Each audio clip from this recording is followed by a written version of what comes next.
I am a community coach. I have experience coaching football in this community for a number of years, as well as basketball, as well as track and field. On top of that, I'm a teacher here at Cochrane High School. This is my 4th year as a teacher, and I absolutely love education. I also have a unique perspective as we are joined by the parent councils from all 3 schools that make up the tri-school site. I am actually an alumni of Elizabeth Barrett, Manitowoc, and Cochrane High School. So I'm very proud of that, and I'm very proud of this community. Great. If we can move on to our second slide now. I want to thank you all for taking time to join us today.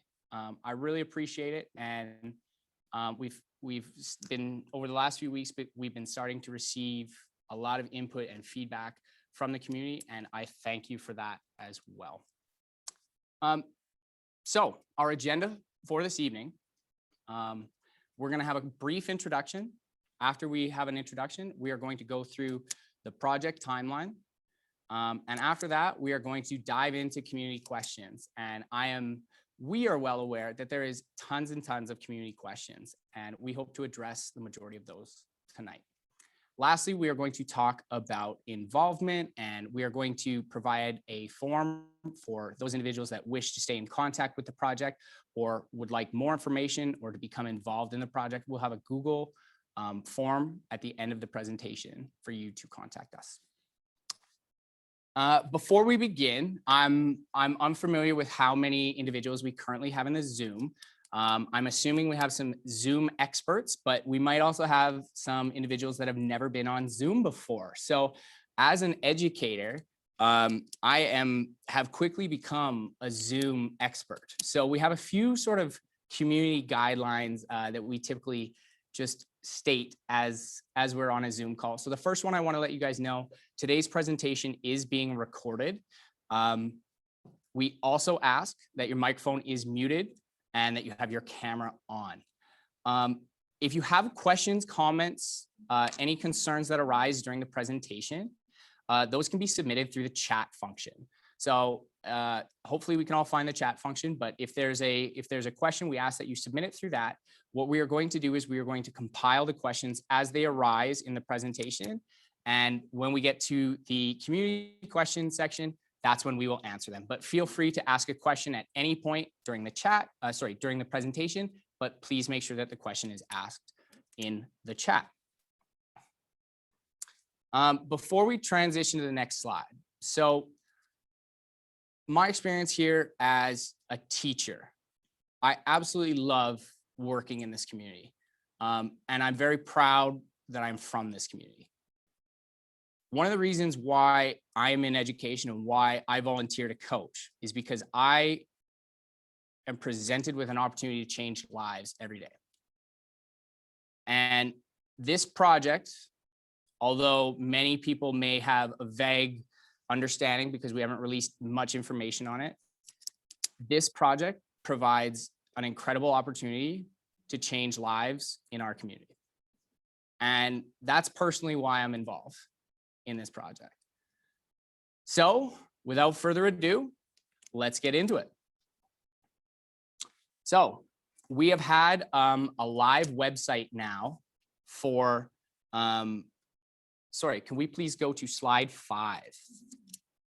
Thank you very much. So before we begin here, we've had our website, which has been live for just over a week now. And we've been able to receive some excellent feedback from the community members. So I'm going to, we've had dozens of responses. These are a few that we chose to highlight. So Amanda wrote a high quality track and field space with stands, sports fields, and a high quality sports facility. Andrew mentioned it would be great to have a rubberized track with a soccer and football field. Cindy mentioned that her children go to the school. She lives across the street. She's a recent Cochrane resident. So congratulations on moving to Cochrane, Cindy. I wondered why there's no track in the middle of this field. I grew up in a high school with a track and field facilities, and I am really new here, and I don't know much about Cochrane or this project, but I'm interested in getting involved. We have some feedback from George that says tree groupings on the perimeter and paint the shack on the east side with happy colors. George, I actually had to go out onto the field and look at the shack that you were referring to today, but I'm aware of what the shack is. We also want to thank you to Tammy. Teach our kids to grow food and build a community kitchen to make the food. I love gardening. That's a great point. But we're going to sort of touch on some of the outcomes of our project. The last comment I want to get to is Blaine. I'm confused as to what the plan is here. All I see is drone footage of the existing area. Blaine, I appreciate your feedback. I feel like there is a number of community members that probably have the exact same statement. We're hoping to provide you guys a little bit more, a deeper explanation on the project this evening, and we're also hoping to explain why we are where we are.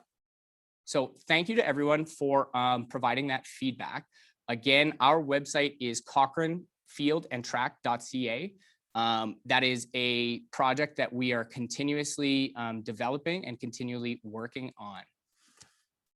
Yes, thank you very much. If we can go to our next slide, please. So other individuals, some individuals submitted comments. Other individuals have submitted some questions. So we've chosen a few of the questions that we are going to answer right away. And yeah, again, if you have any other additional questions or you feel that we haven't answered something, please put that in the chat. We are building a document where all of the questions will appear. So one of our first questions that we're going to answer today is a 3-part question. So what have you done so far? Where are you at right now? And where is this project going? All great questions. If we can move on to the next slide, please. So here is our project timeline. So we really reconnected with this project in July 2020.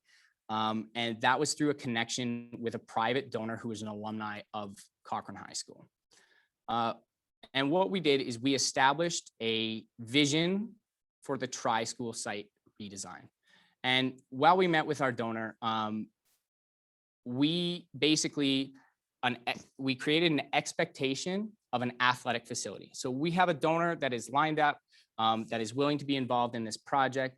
And one of the stipulations is that we develop an athletic facility, which unfortunately rules out a kitchen and a community kitchen and a large community garden, but that is an excellent idea in itself. The second task on our project timeline was the formation of a society, which we completed and finalized in February of 2021. I would like to point out that we are, members in our society. We do have, full-time employment. So this is something that we are doing on top of that. But we formed a society in February 2021.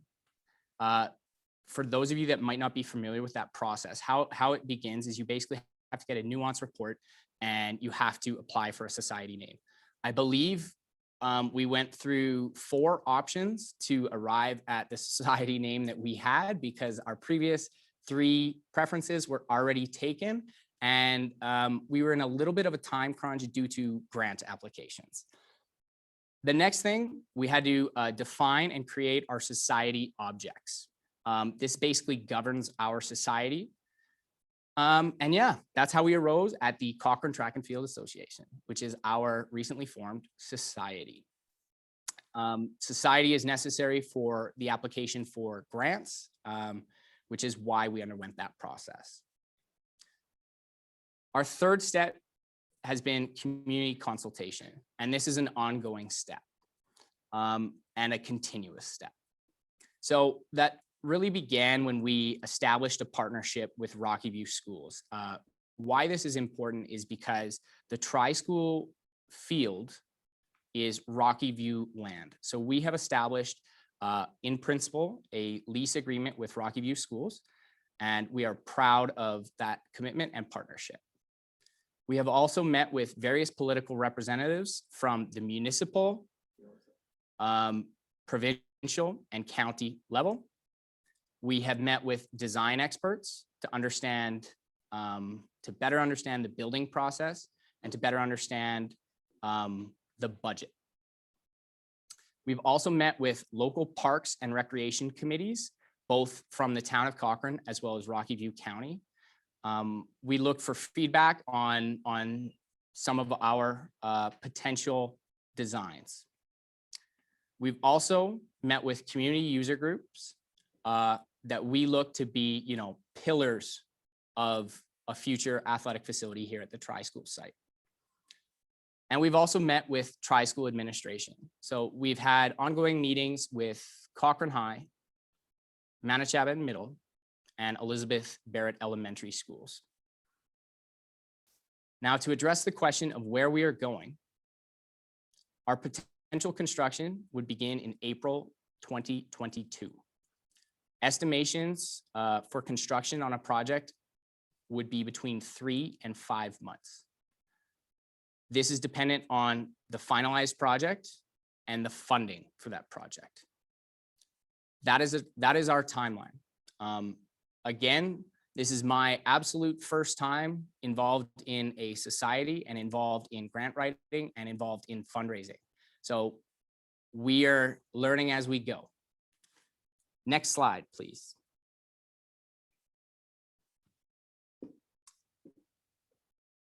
I am very excited to introduce our first speaker this evening.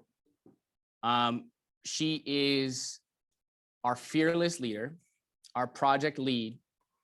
Her name is Tracy Lyons. She is a Cochrane High School administrator. She has been an educator for 30+ years. She has been a Cochrane resident for many of those years. She is a mother and a grandmother, a strong believer in public education, as well as a volunteer community coach. Welcome, Tracy Lyons, and please move to the next slide.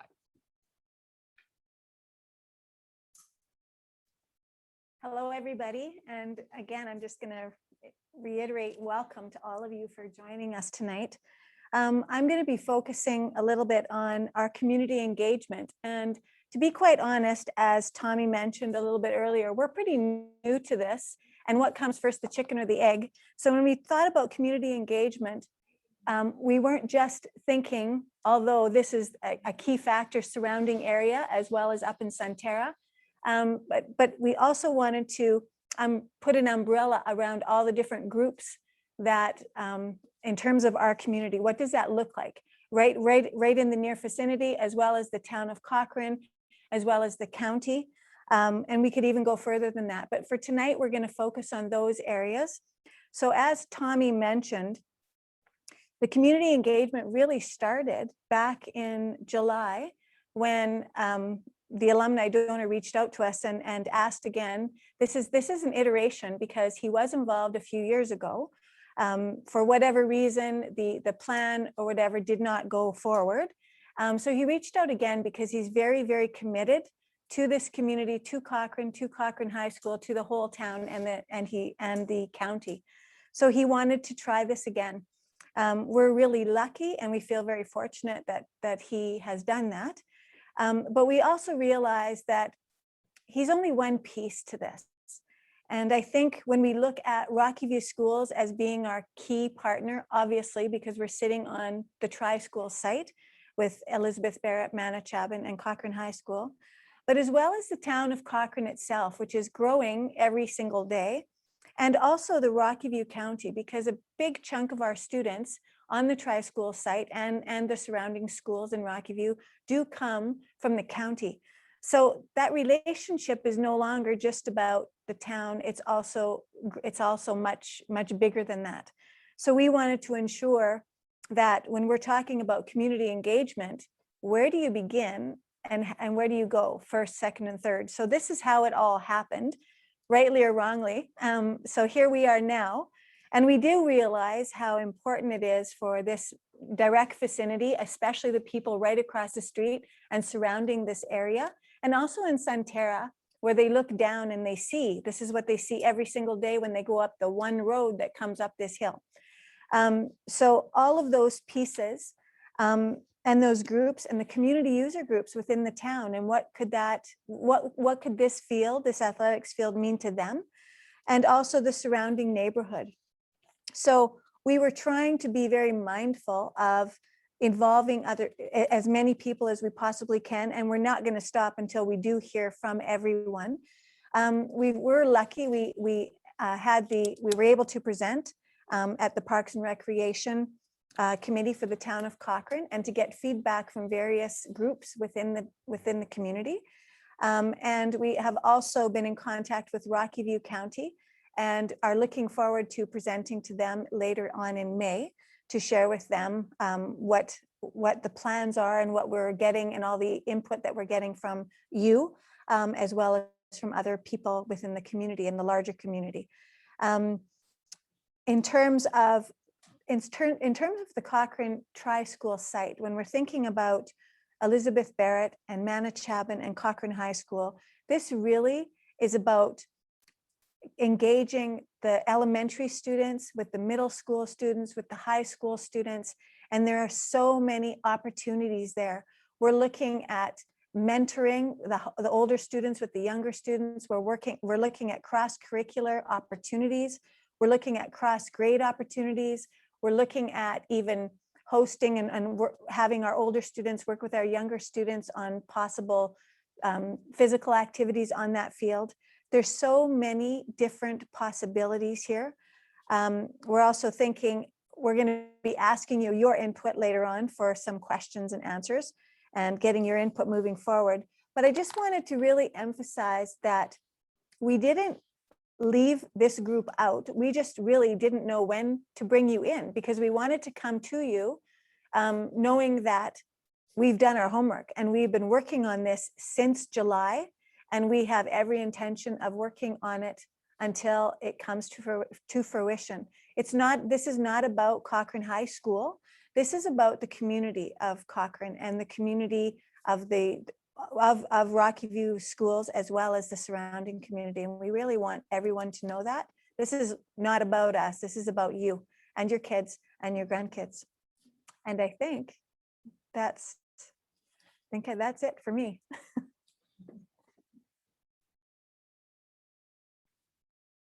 Thank you very much, Tracy. I want to touch on a few things that you brought up. The first thing is, as we continue to build these partners, we are factoring in the requirements and the input of all of these groups to create our project design. Yes. The second thing I want to touch on is student involvement. At the high school level, we're very fortunate that throughout every aspect of this project, we've had student involvement. So through our website has actually been designed, moderated by a student, by a grade 9 student.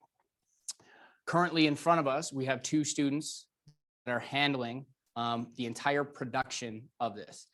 It was supposed to be a staff member. That staff member is not available. So we have 2 students that have stepped up and taken over this. And as educators, this project provides such an outstanding opportunity for increased student involvement. And it's one of our design principles that throughout every step of the way, we're expecting student involvement. That was great. Thank you very much, Tracy. Mm-hmm. I would like to introduce a mentee. We have, I am brand new to Mentee, but what this is we are basically going to ask a question and we are hoping to get some feedback. So if my tech crew can introduce that Mentee, that would be absolutely outstanding.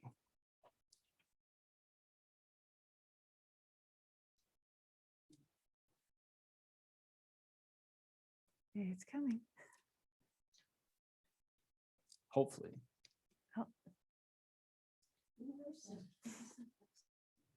If our Menti isn't ready. We can touch back to it Oh, in a there second. it is. Oh, I like that. So our question, what events and activities would you like to see this space capable of hosting? And as you guys complete this Menti, you need to go, I need to give you the Menti code. Right at the top. The Menti code. So go to www.menti.com and insert the code 8289160. And please respond to the following question. That would be excellent. So as you guys are completing that Menti, I am going to hopefully explain a few of our choices. So one of the really cool spaces one of the cool ideas that has kind of arisen is we would like a facility that is capable of outdoor graduations, which is a really cool idea, especially during COVID. For those of you guys who may not know, we traditionally would we would meet in the city at the TELUS Convention Center for graduation. We don't know what that's going to look like in the next few years, but we would like a space that's capable of hosting outdoor graduations. Okay, Mr. Cooper, they can see the polls as it's happening. Thank you very much. So right now in first, we're looking for an athletic facility that is capable of games. So just to touch on that right now, we do obviously have a green space behind us, but since my time here, we have been unable to actually host a competitive game. And that is something that I think we have such a strong athletic community in this area that I think we would like to be able to bring that capability back to our tri-school site. In second, an outdoor classroom and physical literacy space. That is absolutely huge. That is something that one of our members will touch on in a little bit. Athletic training for school-based sports. That is an outstanding answer as well. At the high school level, we are very proud of the amount of athletes that we are able to promote into post-secondary programs across sports. And as part of our community engagement and consultation process, we've connected with ex-athletes. And one of the messages that's come through loud and clear is the need for a training space and how a training space can make a difference for young athletes. In third, a public use / outdoor running track. Absolutely. I know what kind of triathlon contingent is present in the Cochrane community, as well as avid runners. That's a great response. After that, cultural events. Yeah, when we talk about cultural events, we want a space that is capable of hosting performing arts productions, things like Shakespeare in the Park, as well as performing arts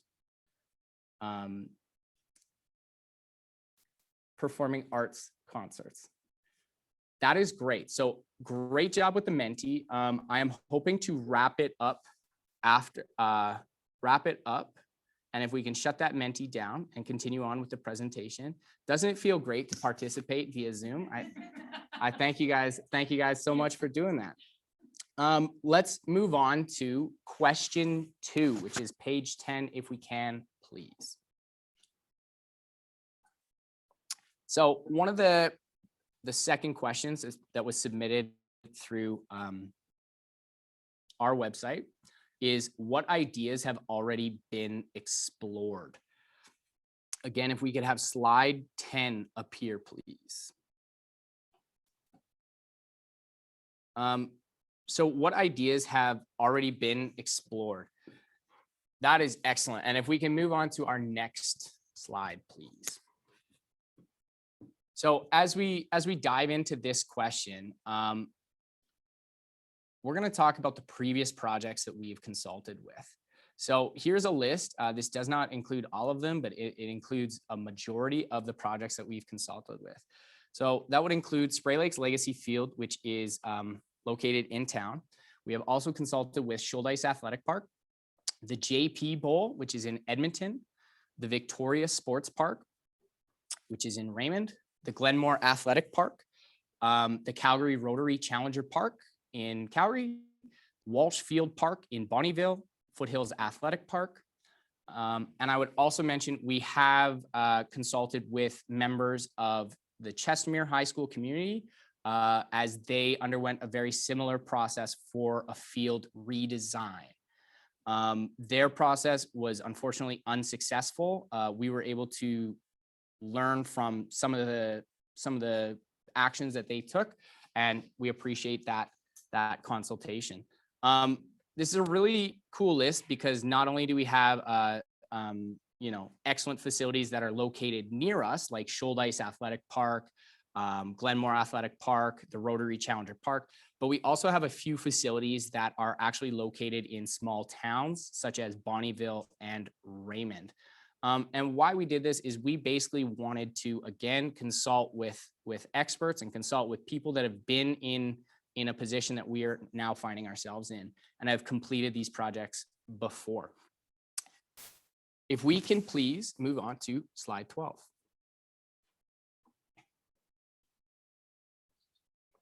So, designs that we have explored. We did present one of our designs to the Cochrane Recreation Committee. We look at the Cochrane Recreation Committee as a group of local experts, and we were seeking input and advice on a specific design. We have reviewed over half a dozen different design ideas. So this project, as Tracy mentioned earlier, this project was started many years ago and was unsuccessful.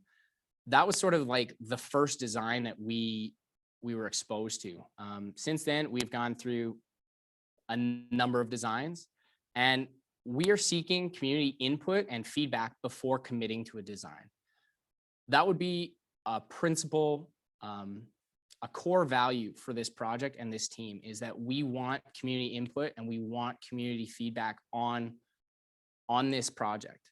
I know how important this community is, both in athletics, and as well as education, but that is why we are here today, is we are seeking input and feedback, not only from parents and students in the tri-school communities, but people that live in this neighborhood.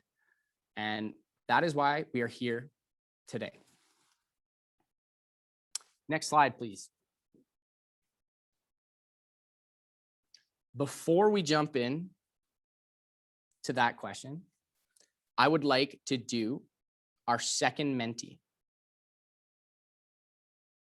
I'm going to give our tech team a second to get that second Menti up. And I hope the excitement is building at home. Our question is, what would you see as the top 5 recreational activities for this facility?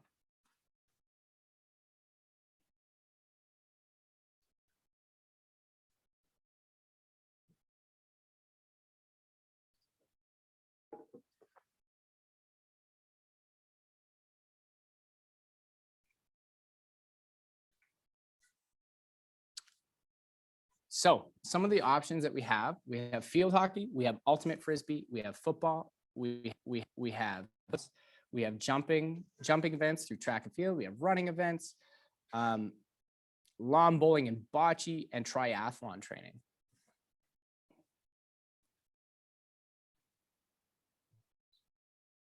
We have rugby as well. We have soccer. Awesome answers so far.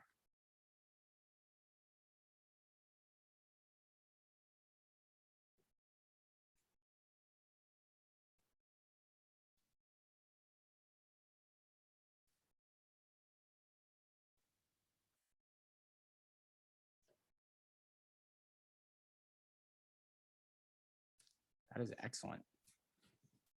That is absolutely excellent. Again, we are aware of the athletic community that we have, not only in the tri-school student population, but as well as adults in the area. That is excellent, excellent feedback. We're going to close down that Menti. And if I can get Mr. Cooper, I would like you to go to our next Menti, please. Yeah, Menti number 3. So with this Menti, we're going to have a series of statements. We want you to basically respond to those statements and whether you strongly disagree or strongly agree with each of them.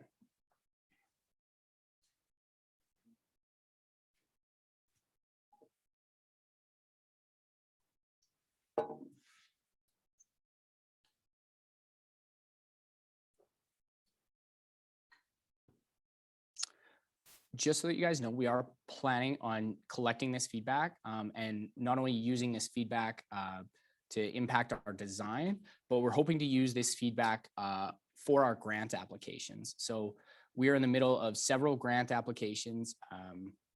And yeah, this is directly going to impact the design of this project. So no pressure.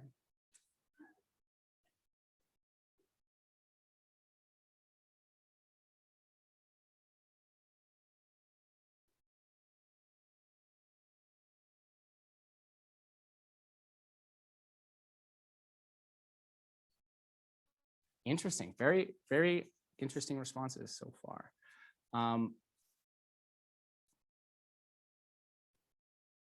That is awesome. I'm going to give a few more seconds and then we are going to move on in our presentation. Thank you guys again for your participation and also for giving up your evening. I don't think the Flames are playing, but I do know it's looking grim for them to make playoffs as well as the Raptors. So thank you for participating today. All right, if we can wrap up that Menti, I'm going to ask that we move on. And if we can go to slide 13, please. So the third question that we're going to address that was submitted via the website is, what is the budget for this project and how will it be funded? So to answer that question, I am going to introduce our second speaker. So if we can move to the next slide, please.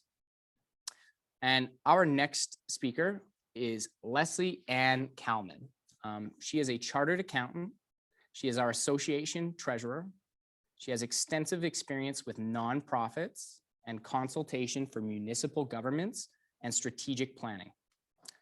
Not only that, but she has experience and oversaw the successful renovation and operation of an ice arena for over a decade. We are truly blessed to be joined by Leslie Ann Calman. Thank you. And if we can move on to slide 15. Thank you, Tommy. So the budget really will depend on when the space where we're going to finally put in there our design. But we have a really good start with a private donation of $1.2 million. We've asked the town and the country for their financial support. And we've identified several grants that we can apply for. Once the plan is finalized, we'll also be seeking other private and corporate donations. And we'll be establishing a grassroots fundraising plan. But we really do truly believe that the right facility design and with the leveraging of the $1.2 million funding for this project is totally attainable. And that's really how it's looking right now. Well, I'm going to ask two of the question that's come up from Cindy that I would like you to address right now, Leslie Ann, is it public knowledge about what contribution the donor has given to the project? Can you maybe speak to that and why we've waited until today to release that information? It's now public. We have held back on that just out of respect for the donor to not get ahead of ourselves. He was here 3 years ago when the plan was discussed at that time and now has come back. So, and it just seemed more appropriate to hold back on that information until we had a better idea of what we could actually do with the money and what other money we could get to make the project work. Great, thank you.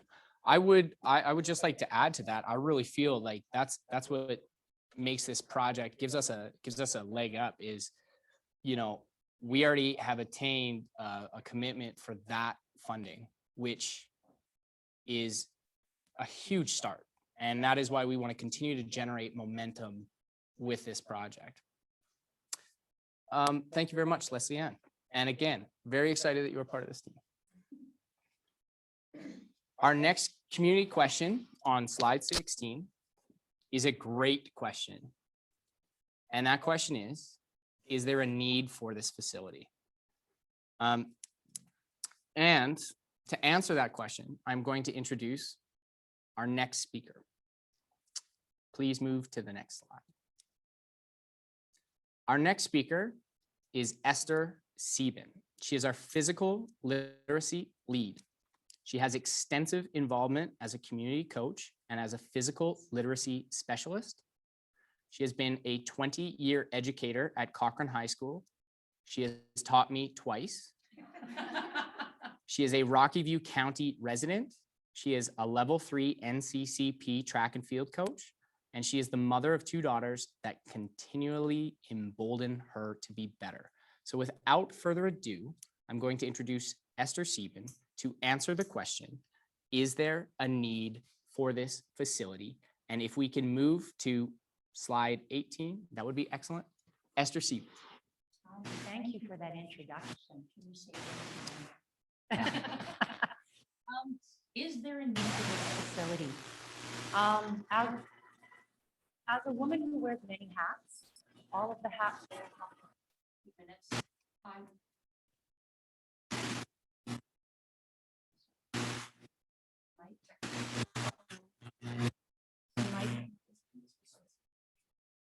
That is a-okay.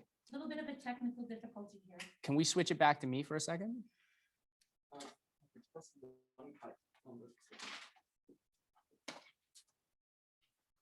Thank you.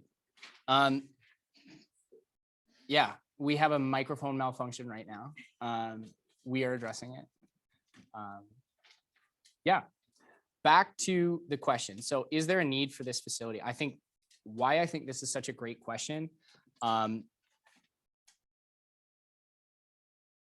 mean, I'm under the opinion that there is a huge need for this facility. So without further ado, we're going to go back to Esther Sieben to address the question, is there a need for this facility? Back to Esther, please. And I'm going to say a resounding yes. I am a woman who wears many hats, and for the last 12 to 15 years, I have been in the process of raising 2 wonderful daughters who are very, very active girls, from soccer, volleyball, track, and living in Rocky View County has had a few issues along the way. The closest facility, I have a daughter who is especially athletic. She's on a full scholarship in the NC2A, doing very well. And I will say I was always carpooling to Calgary, where the nearest facility is for track and field, which is the sport that she excelled at. I really truly believe that there is a huge need for this facility.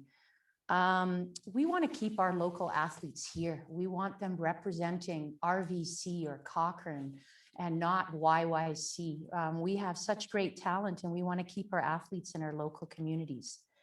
As I was having discussions and conversations with children that I carpool to Foothills Track or Glenmore Track, they said the same thing. They were saying that we definitely need a track here in the southwest part of our province. From Lethbridge in the south all the way to Red Deer in central Alberta, there's no track in the west side. And we feel that we are missing on opportunities of being physically literate by having to get in the carpool and drive 45 minutes into Calgary. So physical literacy is another hat I wear. I'm the physical literacy lead here at Cochrane High School. And I do want to say that we struggle with space. We struggle with gymnasium space. We have kids doing lunges and plyometrics in our hallways. We have our middle school running in the parking lot for certain reasons. And I feel like we just really would be able to utilize a facility in the middle of the tri-school site there's a lot of opportunity for community integration between the tri-school sites as well, from Elizabeth Barrett to Manachab to Cochrane High School, the mentoring and the volunteering and the different programs that we could offer on a space that could be utilized for physical literacy skills. And it's as simple as running, jumping, and throwing. And those are the foundational skills of so many sports and athletic endeavors that we really sometimes need to be focusing on in physical education and even outdoor education curriculums. So yes, there is a need for a facility. Our tri-school site, yes, and not only RVS, but also the town of Cochrane and Rocky View County. So I don't need to tell you how important physical literacy is on our health and our mental health. It reduces stress. It causes kids to be more successful at academics. We are in a really unique position here to have a positive influence on the health of our children, youth, and families in this community. And so that's why I jumped on board with this project. I truly believe in it, and I think good things are to come. Thank you very much, Esther. That was very, very well said. Just while we're on this slide, we do have our tri-school student populations here. So we have 882 students currently attending Cochrane High School, 447 students attending Ecole Manachab Middle School, 517 students who attend Elizabeth Barrett Elementary. And as a physical education teacher, I can just attest to the fact that, we are in need of space to develop physical literacy skills. Not only that, we also have 60,000 people in Rocky View County West, as well as Cochrane. So tying this all back to the question, is there a need for this facility? Well, if you look at our numbers of students, as well as the 60,000 people in Rocky View County West, as well as Cochrane, I would say that yes, there is an absolute need for there's a dire need for this facility. So thank you again, Esther. If we can move to the next slide, we are going to start to jump into live community questions. So we have a list here that has been generated by our fantastic tech team. And I am going to start to pass these questions off. Some of the first questions are going to be going to Leslie Ann. So if we can make sure that Leslie Ann is mic'd up, that would be excellent. One of the first questions, which was submitted by Hudson. Questions about the donor. What happens if his vision is different than the stakeholders? This is a great question. I am going to pass this to Tracy Lyons, but before I do, I want to say, yeah, this is a great question. Tracy acts as our sort of liaison between our group and the private donor. So the question, Tracy, is what happens if our donor's vision is different than the stakeholders? That's a great question, and thank you, Hudson, for asking that. We have been in a constant communication with our donor. He is aware of all of the different phases and things that we've been talking about with regards to the vision of this particular multi-purpose field. His original thought a few years ago when he first tried this out was specific to a football field. Since that time, what we have been able to do is share with him the actual need of the community and the close contact community, plus the town of Cochrane, plus the county. So he has come to see that it's not just about football, although that is a key component. So his vision is actually, even in the last few discussions that we've had via Zoom, is in alignment with what it is that we've discovered over the course of our conversations and communications with our community members, as well as user groups. So I'm not concerned about that, but what if his vision is different? Well, I guess, I can't answer that right now, because that would be a discussion with Rocky View Schools, with the town of Cochrane, and with Rocky View County.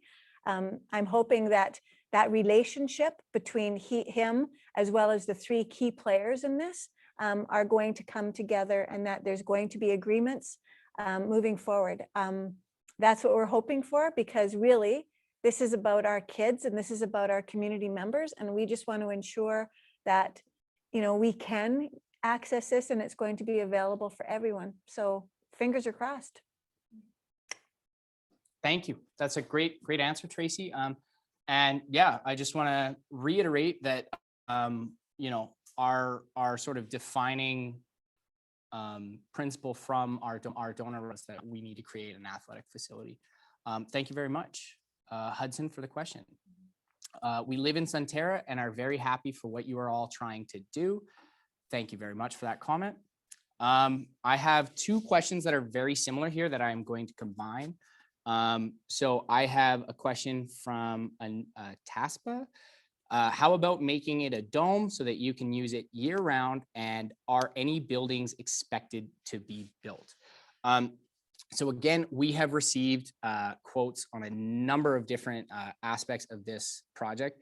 We are currently looking into what a dome would cost. I do know that at the University of Alberta, they have domed a synthetic field, and that has drastically increased the amount of time that they were able to, one, use it, and two, book it out to other user groups. So yes, it certainly does expand the amount of time that is spent on a facility. Are there any buildings expected to be built? We do not have any additional buildings that would be constructed at this time. Again, that is dependent on community input. My next question, I am going to direct, and sorry, thank you, Brandon and TASPA, for submitting that. My next question, which I am going to pass on to Leslie Ann. I'm not sure if we can release this information, but the question is, how much did the Bow Valley and Spray Lakes Legacy Field cost? Before I pass it over to Leslie Ann, I just want to say we have worked closely with many people that were involved in that project, and I want to take this time to thank those family members and community members that have passed on information to me. So with that being said, Leslie Ann, the question is, how much did the Bow Valley and Spray Lakes facility cost? I wish I had an answer for that. I saw a couple of applications, but the final project a little different than what was in the application. So I can only guesstimate what it costs. I don't think it's really fair for me to say based on an application and actually having been on the field only once in my life as to how much it cost. It was a few years ago. Costs have gone up a lot since then. When they did it, the US Canadian dollar was at a different price than what it is right now, which hurts us from a financial perspective. So I really can't say. I wish I could. I really wish I had every little piece of detail on it. It would make my forecasting and budgeting that much easier, but I don't. Thank you, Leslie Ann. I'm going to tackle this next question. So if you build a track and field, what happens to football? That question is from Brenda. Thank you, Brenda. So it so happens that you can fit a football field inside of a track. Some of the fields that are a little bit famous in Western Canada would be Commonwealth Field in Edmonton, as well as the University of Saskatchewan Field in Saskatoon. Ideally, there is no disruption. If there is a track, we would ideally have sports like football, soccer, all of those field sports participate on synthetic turf, which would lay inside of the track. One of the reasons why we're so keen on a synthetic turf is that it has 5 times the usable time when compared to grass. So when we talk about physical literacy development for our students, we get 5 times the usable time, as well as for our athletes. Those of you guys that might not be familiar, a lot of times in November, we have to get the field plowed, but living in Southern Alberta, we can have a snowstorm that occurs in an hour. So we practice in a foot of snow, And it is one of those challenges that we have overcome, but we're hoping that the introduction of an athletic facility can help us overcome a few of those problems. So I thank you for that question, Brenda. This next question, I'm going to pass to both Tracy and then Leslie Ann. And it is a great question from Pat. So the question is, who funds the maintenance of this facility post-construction? So that is an excellent question, and it is part of an ongoing discussion that we have with one of our partners. So I would like to pass it off to Tracy Lyons. And Tracy, the question is, who funds the maintenance of this facility post-construction? That's a together one. Clearly, I mean, Rocky View Schools is going to be central in this decision making, and we also have the society that is housing this project. The funding is going to be coming, and Leslie Ann will confirm this, is from user groups who are going to be funding that project, and also through different grants that we can apply for maintenance and moving forward with that. There's a certain amount that needs to happen, and that's a Leslie question. So budget is all, numbers is all about Leslie. So I'm just going to pass that on to her, so she'll give you a better understanding. So Rocky View Schools are our partner on this project, and we're in negotiations right now on the operating agreement. But so far things look very, very favorable, and they'll probably end up looking quite a bit like the legacy field agreement that they have at Bow Valley. And that is, Rocky View School is actually going to be responsible for the operations and maintenance of the facility. We will be able to book the field and track, or whatever the design looks like, in the off-school hours, and charge a nominal amount of money to the user groups. And that money will be put into a reserve fund to be utilized in approximately 12 to 15 years, when we have to actually resurface whatever the field track looks like. And so that's a rather important part of the ongoing costs in 10 or 12 years. We do have to have a significant amount of money put away to do the resurfacing. We will also be doing other fundraising activities like operating grants and advertising, big events when the opportunity comes up, we could charge a little bit more money for. All of that money will go into the reserve. The society will be operating like it is a non-for-profit. So the money that is made will be kept in the society and tucked away in the reserve account. So we're really lucky to have Rocky View Schools on site to help us with this project on an ongoing basis. I'd like to add to that too, when we're talking about fundraising and what that could look like. The donor also is very, he wants to participate in that as well. And moving forward, he's talking about quite a big raffle, and he compared it to, I don't know, the hospital lottery or something along that line. So there is that as well. And also he spoke about a gala where different people would be invited, and that would be a fundraiser as well. So whether this happens biannually or if at all, I mean, obviously that's something that would be discussed with Rocky View Schools as well as the town. But he is prepared to do that, because as we mentioned earlier, his commitment to this particular field has been here for a long time, and it's not going anywhere. So I think we're lucky with that as well. Yep. Thank you very much. I have two questions here that I am going to combine on the answer, and then I am going to pass it to Leslie Ann. So these two questions come from Brandon and Brenda. So the first question, which is submitted through Brenda: would the track be paved like the track at McMahon Stadium, or gravel like Bow Valley High School? And the second question from Brandon: do we have any quotes for the project? So one of the things I touched on a little bit earlier is we have had several designs, and we have received quotes on several of those designs. So we actually have received a quote for a multi-purpose synthetic field with a gravel-like track. We have also received a quote for a track that is made of Binin rubberized surface.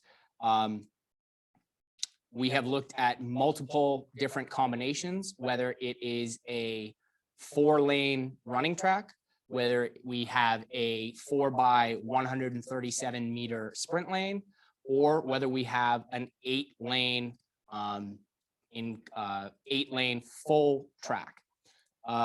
So as I pass this over to Leslie Ann, the question, do we have any quotes on the project? And would the track be paved like the track at McMahon or gravel like at Bow Valley? Leslie Ann, can you please address those questions? Well, everything you said, Tommy, is quite right. We have quotes on every piece of and each alternative that we could think of. Ideally, we want to have the best running track that we can get and the best field that we can get. And sometimes there's a trade-off in the cost for the longevity of the field or the track. A lot of it will depend on the fundraising that we're able to do. But right now we're shooting for the stars to make sure that we look at the best alternatives and then scale back from there. Thank you, Leslie Ann. Questions are flowing in right now, so thank you guys so much. I'm trying to do my best to keep up. This next question I am going to pass on to Tracy, and it is, what about traffic? It's already bad twice a day. Provincials sounds terrifying, from Hudson's. So before I pass it to Tracy, I just wanted to say, we have, as part of this project, I have stood out on the field and watched the buses clear after school. So typically our school day ends at 3:40. And yes, there is about 20 to 30 minutes that traffic is an absolute nightmare between 3:40 and 4 o'clock. And I also want to add to that is part of the, I guess, unforeseen benefit of us connecting with community groups such as the Town of Cochrane Parks and Recreation Committee is that we gained a better understanding of the construction that is undergoing the 1A and how our school is going to be accessed. So we're hoping to see, and again, that is a Town of Cochrane project, but we are hoping that through the construction, we're going to redesign how the school traffic situation is. So I am going to pass this question to Tracy. Again, the question is, what about traffic? It's already bad twice a day. Provincials sounds terrifying. Great question. With regard to traffic, and just like Tommy mentioned, we have been in contact with the town and specifically with the mayor. He provided a link to share with us what the project is for the town of Cochrane and what that's going to be and how that will look specifically for this area. So from what we understand, it's no longer going to be a one road up and one road down place. There's going to be 2 lanes coming up, and then there's going to be 2 lanes leaving the area, the site. So that should alleviate the traffic, because there's not going to be a one-stop shop here. There's going to be a different route. In addition, when we're talking about the traffic here, clearly it's during the school days, 10 months of the year, and it's first thing in the morning when all the buses and parents and students, everybody is driving up here. And then at the end of the day, of course, when they're all driving down. But when we're talking about this particular site or the field, the multipurpose field, anything that that's outside of the school time will be 6 o'clock and later, plus weekends, and then of course in the summer. So during those time periods, the traffic that we generally have to deal with on a daily basis is not going to be an issue. It's going to be after that where people will be coming up and or leaving. It just looks to me, or sounds to me from the conversations with the town, that the timing of this couldn't be more perfect as the language that I was told, just given with what's going to be happening with the roadway already, without even a discussion about the actual field here. So I think that's good. Thank you very much, Tracy. I'm going to move on to the next question. Would the donor still be interested in supporting the project with no sports field? We already have a sports field in Cochrane, plus the new multi-sports facility in the north of Cochrane from TASPA. So great question, thank you. I can't speak to the donor's intentions, but I do know that we have fairly specific input from our donor. When it comes to a sports field, our funding is based on the notion that we are going to have a project that is an athletic facility. Addressing the point, we already have a sports field in Cochrane. I just want to touch to that. So a few things. During football season, when the weather gets cold and the snow gets high, we actually at Cochrane High School share that facility with Bow Valley. And when I say share, it means we take the facility a few days a week, they take the facility a few days a week. When we get the facility, they have to practice in the snow on the second field. When they have the facility, we practice in the snow at our facility. While it works, it is certainly less than ideal. There's a number of challenges that arise with that. For one, if we're practicing in our backyard, the school bell rings at 3:40, students are dismissed, they go get changed, practice begins. When we have to transport up to Bow Valley, we don't have change room facilities. We also, that takes time. It's very disruptive to our practice and to what's going on. Addressing the point, the new multi-sports facility in the north of Cochrane, again, I can't speak to that project as I am not an expert on it. I have sat in on a few presentations on that facility.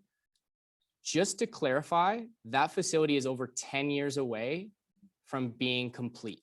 So our timeline is a little bit different. We're hoping to move that forward. And here's the thing, this community continues to grow. And part of the reason why this community grows is because we have such outstanding facilities. We do not want to fall behind the curve on the development of those athletic facilities.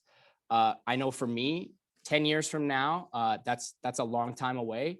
And I would hope that we can return competitive sports to the Cochrane High area before 10 years. Thank you for your question, TASPA. Next question from Pat. Wouldn't it be more cost effective to add a track at the Legacy Field? Pat. Great question. Again, this does not really fall under our design specifications. We have a Cochrane High School alumni, and that Cochrane High School alumni is interested in bringing a facility here. In terms of speaking of cost effects, how effective it is, Leslie Ann, is there anything that you would like to add to that in terms of, is it more cost effective to build a track at another facility?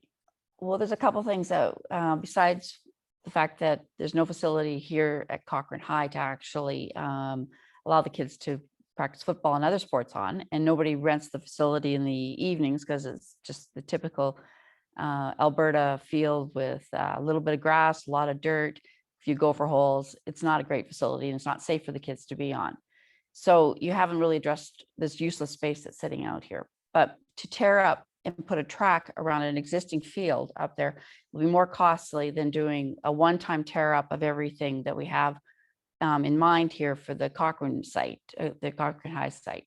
So that's, it'll be more expensive to put a track there than it will be to put a track here around a field. The other thing is you will lose the access to that whole field for the whole summer months when you're doing construction at Legacy Field, because there's no way you can have great big huge machinery around and have kids practicing on the field in the middle. That won't be safe. So you're gonna lose that one for the whole year. That might not work for Bow Valley definitely won't work for the Cochrane Lions who are out there to lose their field for a whole year so they can put a running track around it. So, and then for all the other reasons that Tommy mentioned, the donor wants Cochrane High to have the facility, the facility field that we have right now is empty, sitting there empty, won't be a disruption. It just makes more sense. And I can't even speak to the fact whether or not that field at Bow Valley can actually handle putting a track around it. Though it is a good question, the focus is this field here and less disruption and cheaper in the long run to be doing the project combined here. Great, thank you. Next question from Taspa. Have you talked with the Cochrane Rangers Soccer Club, Cochrane Minor Soccer, Cochrane Rugby Club, as they had a Cochrane Turf Association? I'm not familiar with what the Cochrane Turf Association is, but I am familiar with, yes, we have reached out to these clubs. We have had ongoing discussions both with the soccer community user groups and the rugby community user groups in town. And we have received letters of support from multiple organizations and clubs. And again, I think we can all align that our goals are we want a space for our kids to play. So yes, we have reached out. Is there any communication or coordination between the stakeholder in other projects, i.e. proposed Greystone area? How does this influence / inform the development of this site? I'm not sure who asked that question, but I am unfamiliar with what the Greystone area is. Okay, so is there any communication or coordination between the stakeholder and other projects? So I would say one of the things that we are trying to do in our community engagement piece and consultation piece is we are meeting with local committees and local experts. So one of the people I would mention has been Leah Weens, who is a member of Sport for Life. Cochrane Sport for Life. And she is also, and we've had a preliminary meeting with the Cochrane Parks and Rec Committee, as well as a similar committee or similar committee members from the county. So that is something that we are ongoing. And again, so how does this influence or inform the development of this site? We are looking for input from experts and from people involved in other projects. So although I can't speak to the specifics of the Greystone area, this is something that we are certainly continuously working on. Okay, next question. Many of the streets in our Cochrane Heights area do not have sidewalks. Would the town look into putting sidewalks to help with the safety in the neighborhood? Thank you, Jennifer, for asking that question. That is a question I cannot unfortunately answer, but I will touch on that. Many times, whether it is the Terry Fox event, whether it is physical education classes, we have students that have to run down the sidewalk. And that is something that we are hoping an athletic facility could maybe ease the need for that. That is a question that is probably better directed to the town of Cochrane. Parking, will there be extra, from Sharon and Pat? Parking is like a very difficult concern of the tri-school community, both with just students, staff, all of the above. One of the things that we've considered with parking is we expect all of our events to fall outside of regular school hours. So one of the benefits of that is if it falls out of school hours, there will be no buses in the tri-school parking lot. What that does is it opens up just about 500 parking spaces, which would be between the Cochrane Arena and Cochrane High School. That is our parking expectation for now. But there is not, at this time, there's not an interest by this association to modify our tri-school field into a parking space. Next question from Julie. Just curious, what perspectives were considered when determining the need for the project? Would you consider conducting a community survey to get a sense of support for the project amongst community members as part of your community engagement, including options other than a sports facility? So first thing I want to mention is, again, we have that requirement of our donor that we are building an athletic facility. But when it comes to community survey, we are familiar with the Rocky View County Needs Assessment, which we have reviewed for determining the need for this project. We have also we have come to understand that the town of Cochrane is conducting a needs assessment for the community for recreation and park space. Again, I can't touch on that, but that is something that we are looking forward to working in conjunction with the town of Cochrane. And to touch briefly on that, I'm going to bring in Esther Sieben, who is going to answer the question. What perspectives were considered when determining the need for this project? Would you consider conducting a community survey to get a sense of support for the project? All right, I do know that the town of Cochrane is in the process of getting a needs assessment survey in because they are building that facility up at Horse Creek. However, being a Rocky View resident myself, I have had the chance to have input in the RVC Recreational Needs Assessment of 2020. As you know, Springbank is in the process of, in the next 10 years, building a facility themselves. But one of the key findings of that assessment was that there was more need for unstructured, spontaneous outside play and activities. And especially noted were in the areas of running, jogging, walking, and fitness. This survey also identified service gaps in the southeast and southwest of the county, which happens to be right where we're situated in the town of Cochrane. The recommendation at the end of the survey suggested collaboration between community, county, and support partnerships with urban communities for regional recreational opportunities that serve both community and county user groups. So this multi-purpose field could possibly engage countless of community and regional RVC user groups, as well as the town of Cochrane user groups. So it was addressed in the RVC needs assessment, and I'm waiting to have my input in the Cochrane needs assessment. Thank you very much, Esther.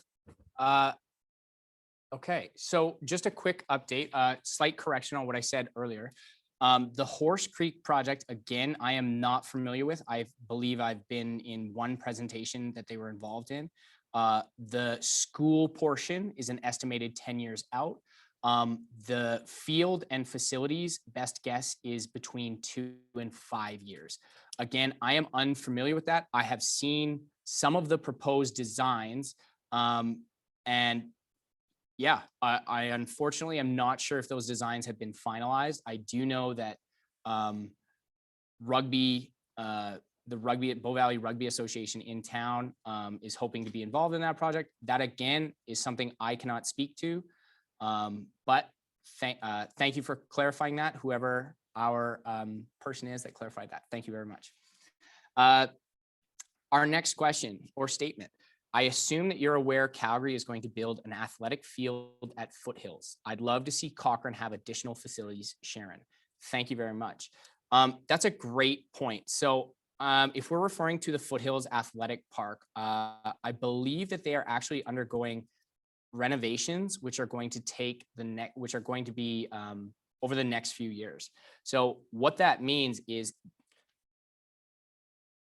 that facility, if it is unavailable, the demand for track space in in this area is going to skyrocket.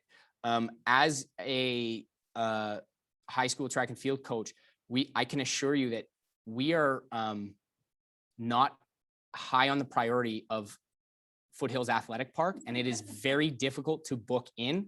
And trying to coordinate a track meet in April, May, June, often we are rained out and have to cancel.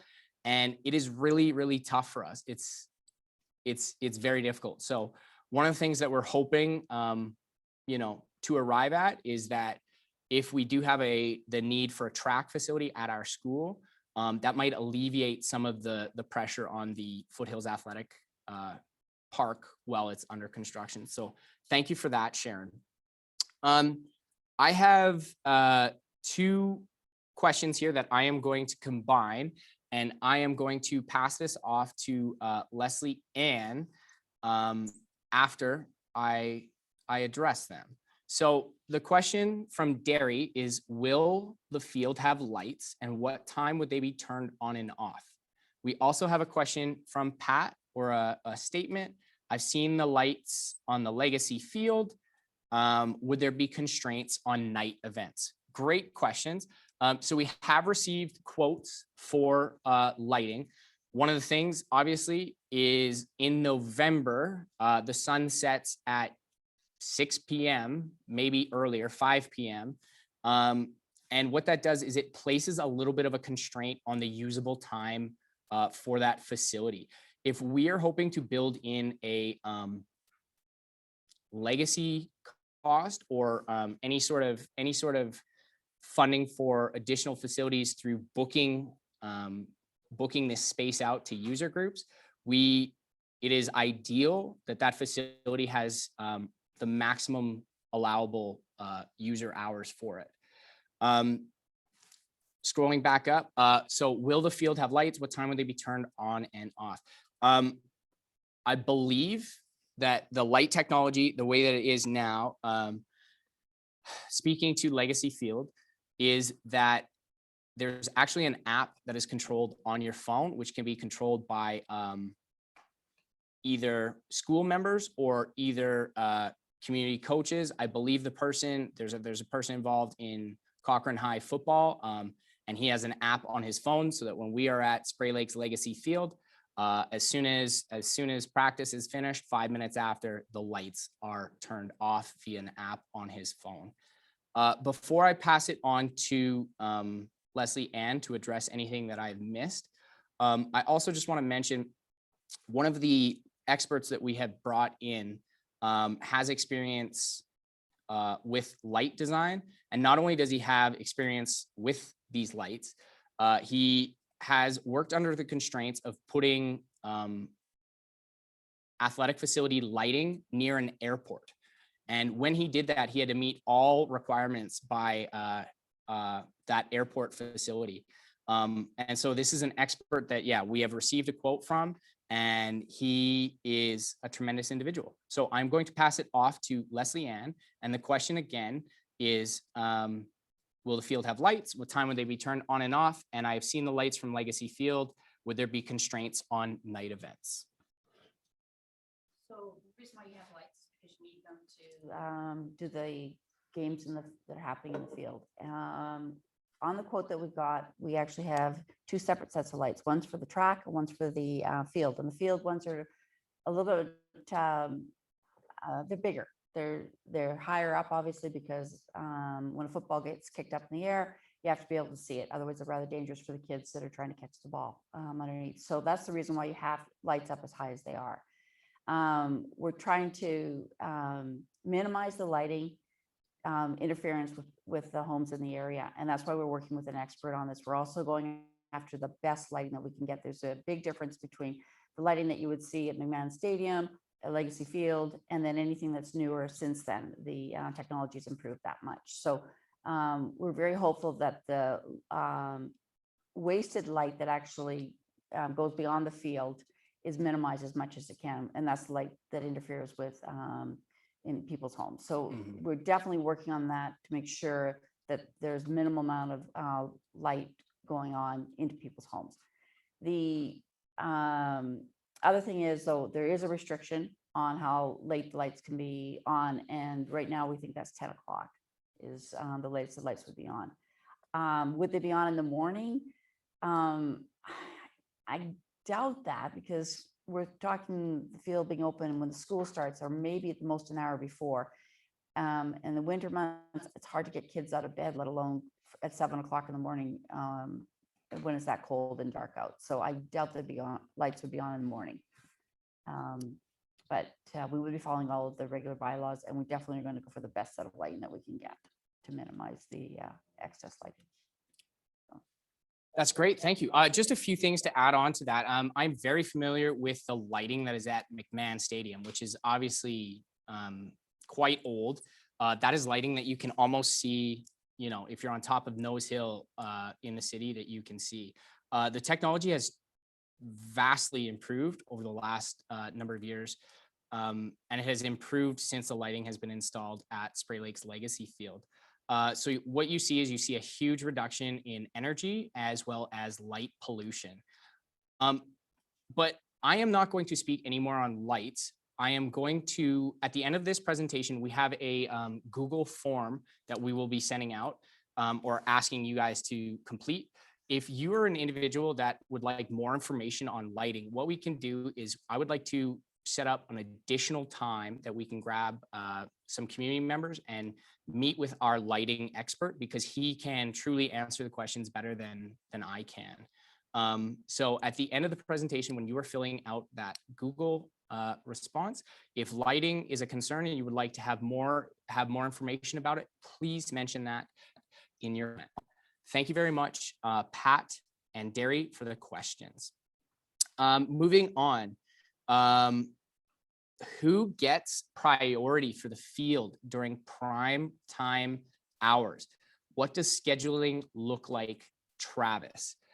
So I am going to eventually pass this question on to Leslie Ann, because she has experience handling scheduling for a public arena.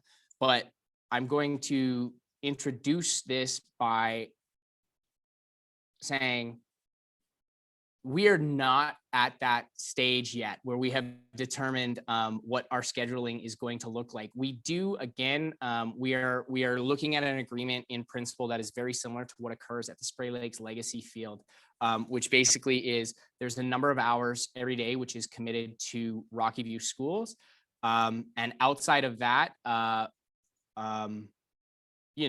honestly, I'd be excited if we had people wanting to use the facility. So I'm going to pass this question to Leslie Ann. So who gets priority for the field during prime time hours, and what does scheduling look like? Thank you, Travis, for the question. Leslie Ann. I think one of the nicest thing about this society is that we aren't representing a group. We aren't representing soccer, rugby, football, ultimate, track and field. We're representing everybody. And so there's not going to be anybody that gets priority over anybody else. The allocation of prime time, field time, or track time is a delicate balancing act of making sure the groups that actually don't have space other places are allowed to get an opportunity to book time with us. Groups that can make a commitment to us that they will be here, they will pay, they will respect the facility, things like that will be really important. So there'll be meetings with user groups. We'll be asking for what their request is time-wise, and we'll be going back and forth with the groups, trying to make it as fair as possible with the group so that everybody gets a chance to play it in the multi-purpose field. And it's a reasonable allocation to all the groups that are concerned from the Rocky View County Cochrane area. Great answer. Thank you very much. I'm going to, we only have a few questions left. So those of you that have a firm 8 p.m. bedtime, we will be there shortly. One of the questions that just came up from Pat is, would people in the neighborhood have access to the field in off event times?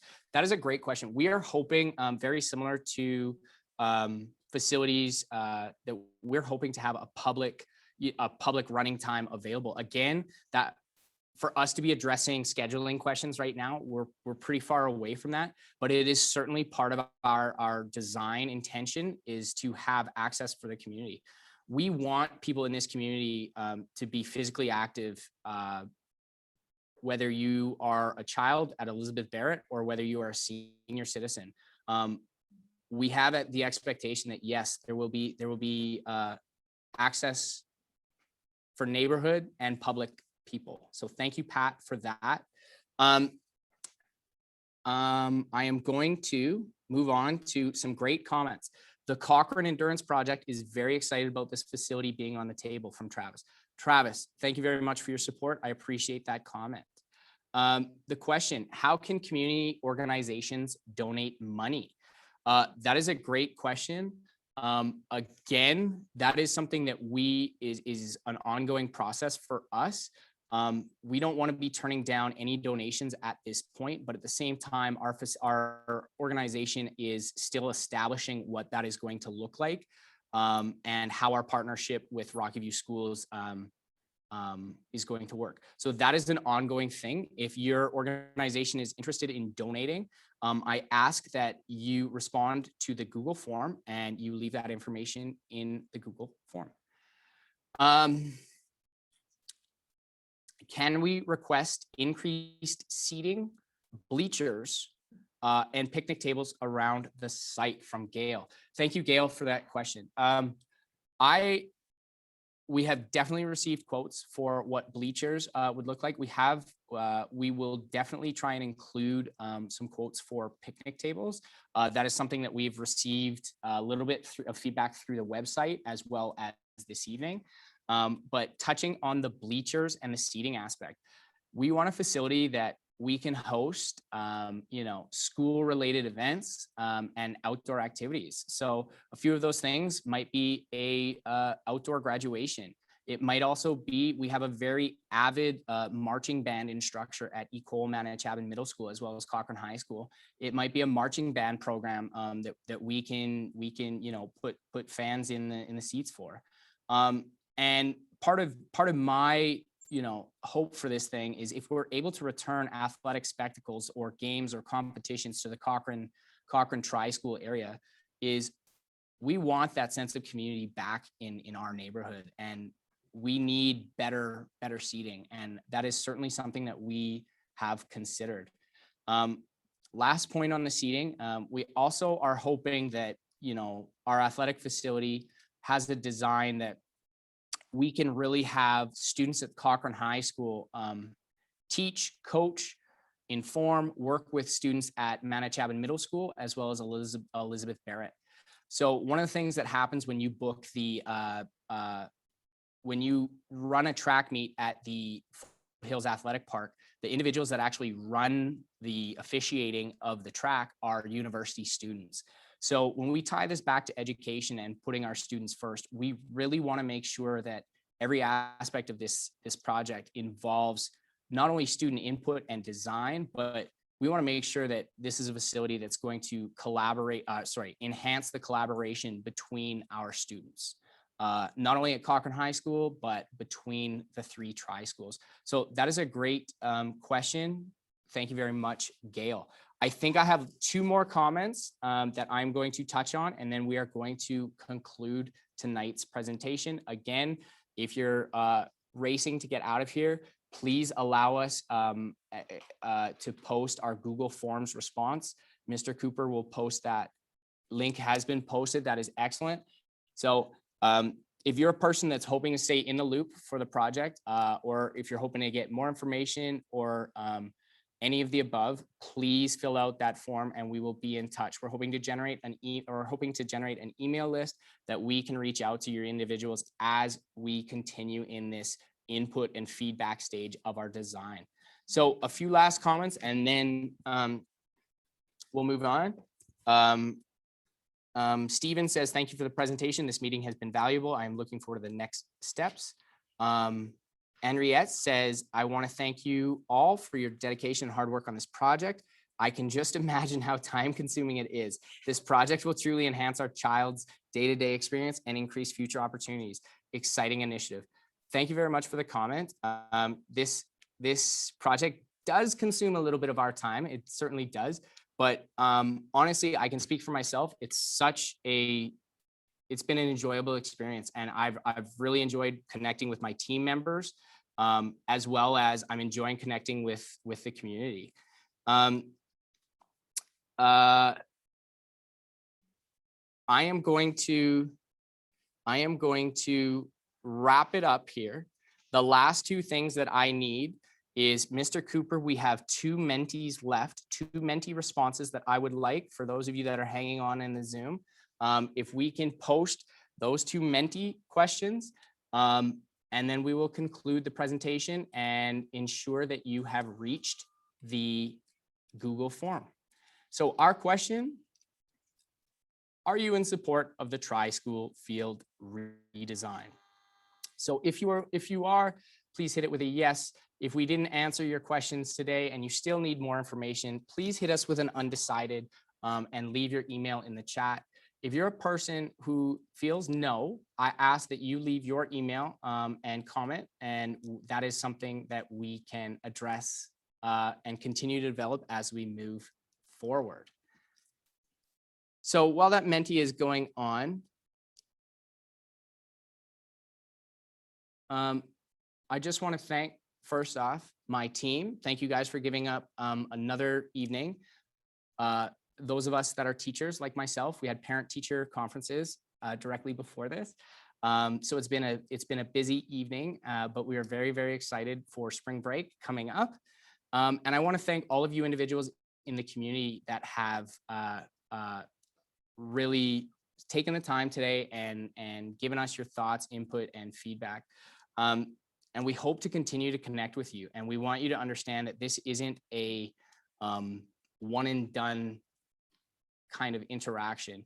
Even though it is very difficult to interact during this pandemic, we're hoping to continuously be working with the community on the design of this project. So again, I thank you very much for joining, and we want to ensure that whenever we come out of this pandemic and life returns to some aspect of what's normal, we want to ensure that we have the facilities capable of giving our students and our community a top-notch experience. And what a better opportunity, what an incredible opportunity that we have here before us. So we wish to continue to keep momentum rolling. And again, I thank everyone for their time this evening. Mr. Cooper, if we can progress, if you can post the, we have one more. How will you support this project? Our last one, if you're hoping to support this project, we're looking for volunteering. If you would like to become a member of the society, if you're hoping to donate, any of the above, please answer that Menti. That would be awesome. And lastly, our Google form. So on our Google form, we're asking for your email, we're asking for your first and last name, and we're asking for any additional comments. We are starting to expand our membership. So if you are interested in becoming a member, please fill out that slide. Again, and lastly, I thank everyone for taking the time this evening. And we look forward to continuously working with you. I want to thank our private donor. I want to thank our partners, Rocky View Schools, and I want to thank the community members for this evening. If you have any additional comments, we will be in touch with you via the Google form. Thank you guys so much.